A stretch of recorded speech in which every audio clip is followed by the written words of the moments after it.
Indiana Disability History Project, Indiana Institute on Disability and Community, Indiana University. Well, my name's Al Tolbert. I'm the Executive Director for Southern Indiana Center for Independent Living, located in Bedford. We serve 8 counties in our service area. We have a branch office in Versailles. We serve 7 more counties, and we're expanding into New Albany with IL services. So right now I've got about 140 people working for me in this program and in home care. In home care, we're in 33 counties in southern Indiana, and we're expanding that also. Besides that, I'm on the State Council for Independent Living as the Secretary Treasurer for the State Council. I am the President of the Paralyzed Hoosier Veterans. I was the past National Director for the Paralyzed Veterans of America. So I've been active with veterans issues as a veteran myself. And we serve a lot of veterans with our center. We serve a lot of veterans with our home care. So we get a chance to follow up some places that VA doesn't have the chance to do that, Veterans Administration. On top of that, I do a little farming. Okay, so I'm active in my community through my Kiwanis Club and a few other things. Okay. So was your disability service connected? Yes, I spent 11 years in the service and 2 tours in Vietnam before I picked this piece of this medal up in Baumholder, Germany, in a vehicle accident, a training accident. So I'm lucky, and and this is 38 years ago, 1971. So I've been paraplegic for 38 years. So it has given me some experience to see some things. I was on the EEOC board for IU University Southeast and Affirmative Action and a few other places. So I've been in the movement, the independent living movement, for 38 years, one way or another. So I've seen some things change, a lot of things change for the better. Okay. So you were active in the movement really long before the ADA was. Yes. So what were those early days? Well, the early days were, very crude. Not too many. There was a lot of bills out there. There are laws that people were trying to follow, but I don't think they had a central theme or a central a place to go to ask questions, or they didn't know exactly if they were doing things right. They weren't wanting to do things right, but the good nature to do things. Most public places were trying to adopt just because it was mandated through other laws. But there's nothing like ADA that says, gave you a guideline and gave you some place to call for technical assistance, or gave you a manual or what should be put in place. And so when that came about, I think with ADA, that made some big changes, not only in the public sector, but in the private sector, as well as the employment sector. So it's been some big changes in 38 years. What were the years leading up to the ADA? Were you involved in the actual movement itself? Maybe in the national movement through maybe the Paralyzed Veterans of America, which is Justin Dart said there would be no ADA without PVA, and I think the PVA had a strong hand in twisting the president's arm into making getting it signed. I think there's some things there that went behind the doors that we'll never know about, that people in Washington that had some pull in the Paralyzed Veterans of America, seen a way to get this thing to happen. So through the PVA I was active, through IU University while going to school I was active, but nothing as dramatic as to when I became involved with the State Council on Independent Living and became a center director. And then everything became together, focused more on what we were doing. And of course ADA became our guideline then, or our Bible to do some things and to make things more happen. Yeah. When was PVA founded? Oh, shucks, PVA goes back to after World War II. I think it was 1949 when they formed. So it was by Congress, or it was formed by some folks with spinal cord injury, and that really got Congress involved with that. A lot of veterans coming back from World War II that had spinal cord injury, no place to go, no place to rally on, so the PVA became a focus point for them. Was your work with PVA as a volunteer, or were you employed Oh. by the organization? No, I was the volunteer organization. They only have an executive director in the chapter, and other than that, everybody else is a volunteer. What was PVA doing in those early years when you were involved? Well, one of the things we did, and a lot of people don't realize, we were very active in making sure the subway system in Washington D.C. became accessible. And that when they first planned that back in the early 80s and implemented in the 90s, they were thinking about not making it accessible, just making a system that wasn't accessible. And they had no guidelines and no rules like ADA put in place to follow. And the PVA was very instrumental in making sure that piece of transportation was accessible, and now it's very accessible. Everybody rides the transit system in Washington D.C. It's very accessible, easy to get around, and makes it quite accessible for people with disabilities. Now, what about the disabled?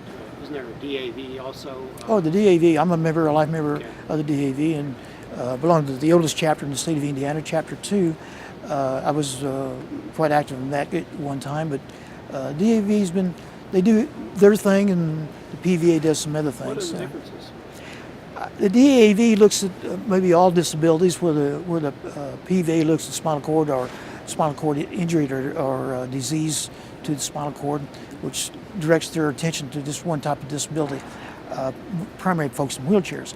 Where the DAV maybe look at amputees, maybe look at all types of disabilities, and they have their credibility, and I mean they do some good things. And as a center director, our staff refers, and we get referrals from these organizations, which is good. We follow up with, and they follow up with. Now, in the 80s, when the legislation was being developed, were you involved with any Indiana legislators to promote the legislation? I was a member of COVA, and still am at the Council of Organization of Hoosiers with Disabilities. We met monthly to work with advocating, and a lot of things that came out of that.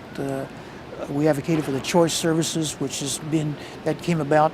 We were one of the first pilot areas, and at that time I was working with a company that sold hospital equipment, DME, and I worked for them during the 80s. So I got a chance to see choice services being used and keeping people out of institutions, and a lot of veterans got involved in that. A lot of veterans got services through the choice services. But it finally became a statewide project. It was started out in 3 area aging, and our area aging was one of those. And we could see that, and we was working with our area aging to see that, promote that, and working with COVA to promote that, and the choice board. We attended a lot of choice boards and testified that this program works. We need to make it statewide. And of course, under the Biden administration, it finally went statewide, and it saves the state quite a bit of money, and still does. It's still out there working. Okay. Only problem is, a lot of that money is federal dollars, and it doesn't show up as well as it should.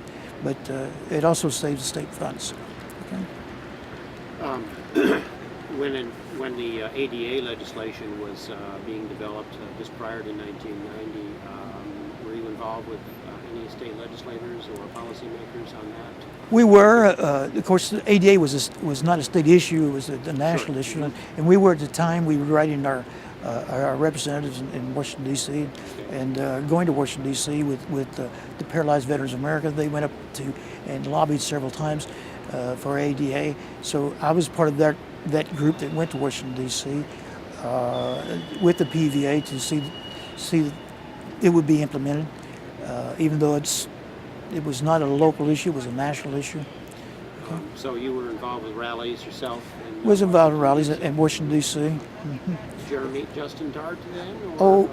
Yes, I met him. That was the beginning of our relationship with Justin Dart, and a few other people, Tom Harkin, Ted Kennedy, people that were in the movement, the independent living movement, that helped implement and push the ADA into law.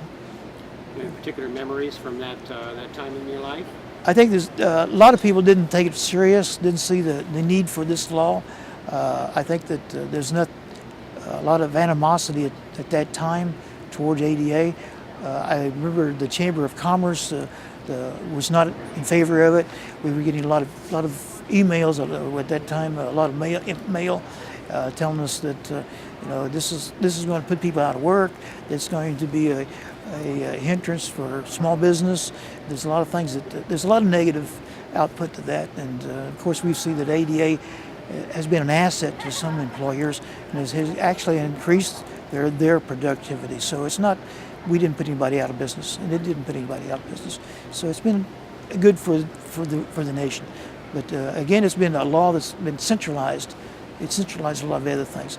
The PVA did a lot of things with the Air Act back in the 80s, and it's where you used to be able, you could get kicked off an airplane if they didn't want you to ride, and because you was in a wheelchair, and that we were instrumental in trying to get that changed, and it did. Now you can't be kicked off just because that you have a disability.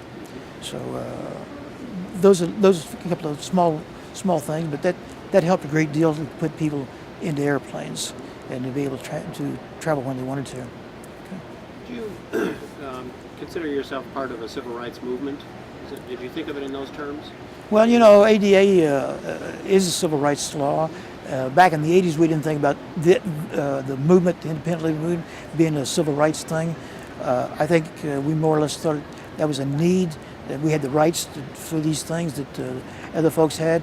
We didn't see it as much as the civil rights movement in the 60s, but more and more as we learned and learned more about ADA, we've seen it to be a civil rights issue, and the rights of people with disabilities are the same as anybody else. So it's a civil rights, and so the independent living movement became more or less a civil rights movement. And the laws that we see now, they're on statute. They are really civil rights. The rallies that were held in Washington, D.C., what were they like? How many people attended? Were they fairly sedate, or were they pretty vocal? Was there ever any direct action? I was with the PVA then, and they weren't militant like ADAPT. We were in Washington, D.C. Going to talk to our legislators when ADAPT was over to the Capitol, and it was very militant, and we tried to not take that route. There is other ways to accomplish things, but not to say that's not a good route to go. And sometimes there is a necessity to change yourself to buses and to lock yourself into office space. But the PVA has been very good about doing negotiating and arbitrating, sometimes doing backroom muscle arm twisting to get things done. And there's ways to do things sometimes without doing directly consultationally. And so we took that road with PVA, and I think it's been very successful. Most of our members are in wheelchairs. The PVA members were in wheelchairs, so to do a rally would require that type of mobility or that type of movement to get to those rallies. And of course, ADAPTA has several members that are in wheelchairs, but they also have a lot of members that are not. So which is good, which is nothing wrong with that. Okay, gives them some more diversity. Did you meet Justin Dark personally? I don't remember when the first time I did meet him. It was with PVA, or after ADA was signed, or after we got into this movement with independent living. I remember meeting Tom Harkey. That was then, and back then Ted Kennedy was aboard, and we were introduced to him a couple times. Okay, and Al Gore one time before while he was still in office. Okay. Some interesting stuff.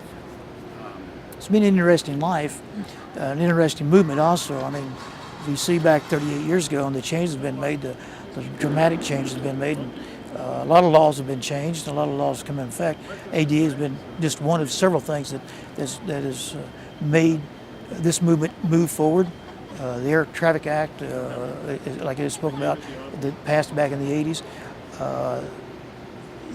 There's several other laws that have been in effect. And of course, ADA has promoted a great deal more. And of course, have an act that came along 4 years ago. That was a major move for us to have a voice at the voting place.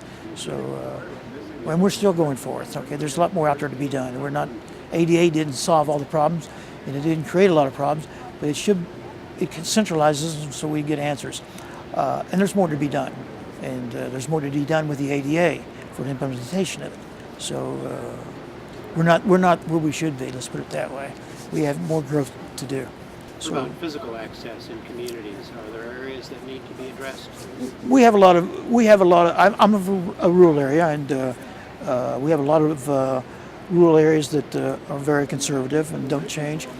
But most rural areas in Indiana have been granted revitalization to their downtown, and with that little part of that said you had to meet ADA requirements, so they made the sidewalks accessible, and some of the business seen that was the way, and to get more people into the business.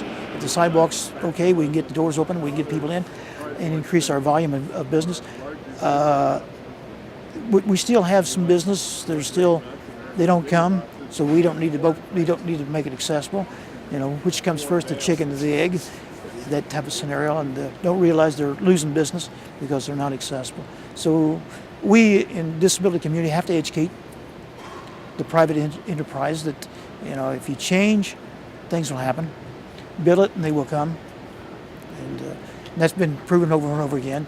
You build it, they'll come.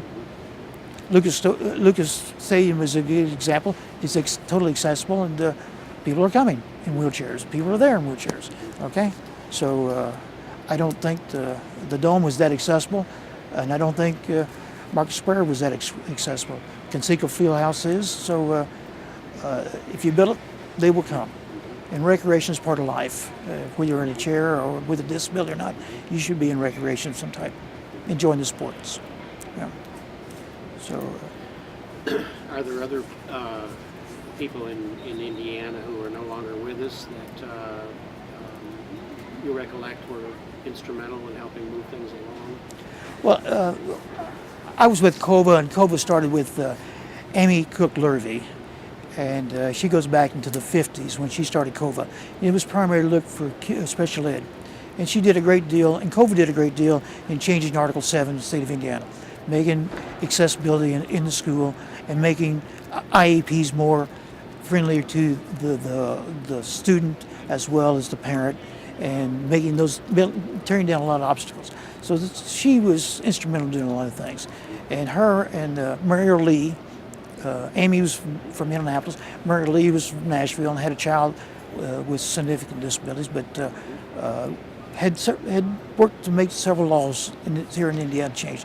Both of those ladies have passed now, but they did a lot for special ed, did a lot for the independent living to move forward.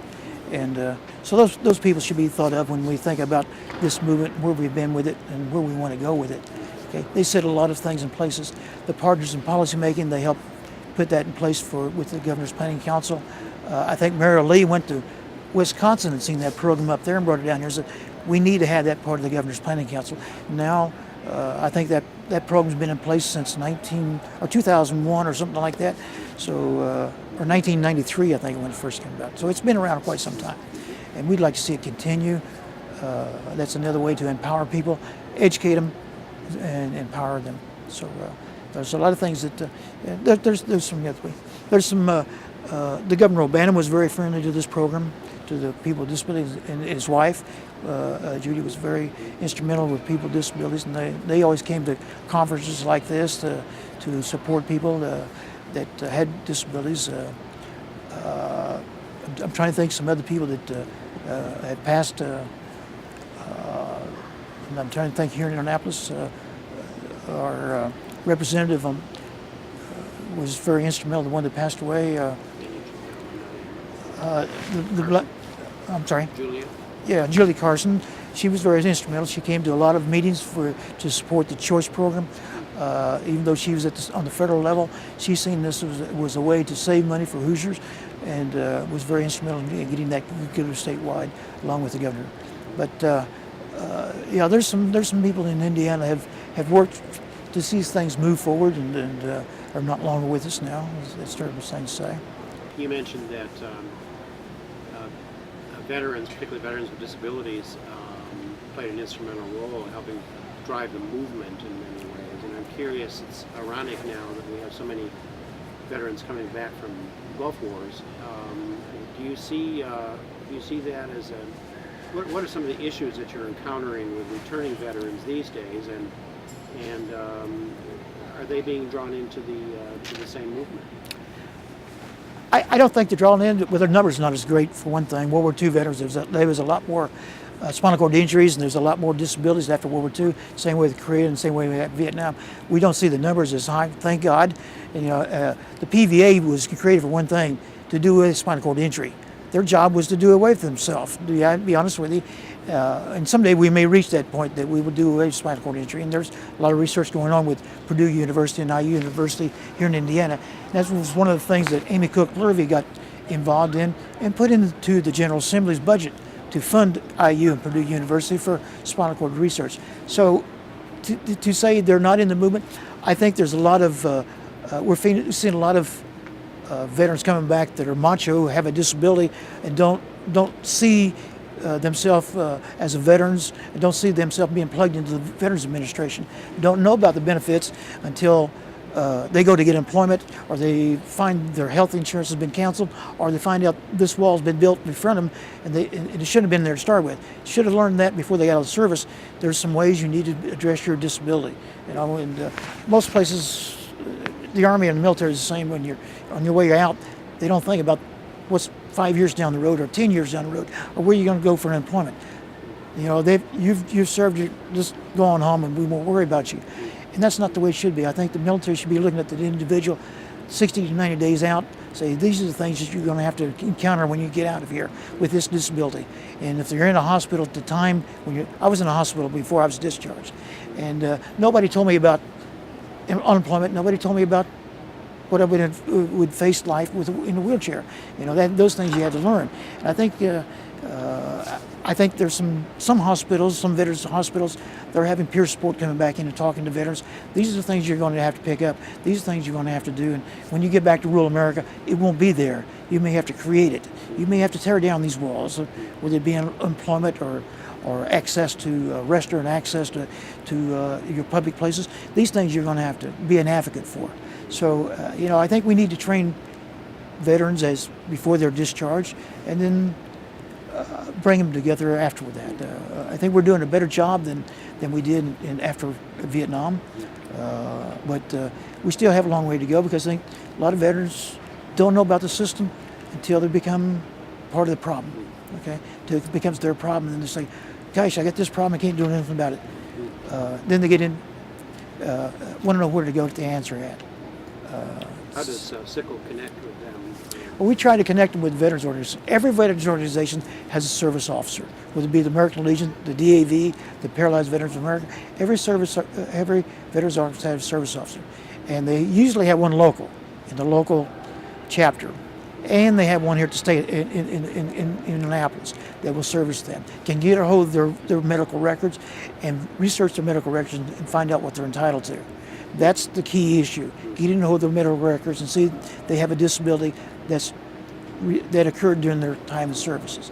Then they can apply for service compensation, not disability, service compensation. And that compensation could be anything from $2,000 a month to $4,000 a month, depending on what their disability is. Recorded at the 2009 Indiana Governor's Council for People with Disabilities Conference. Produced by Indiana Institute on Disability and Community, Center for Health Equity. Funded in part by the Indiana Governor's Council for People with Disabilities. Copyright 2018, the Trustees of Indiana University.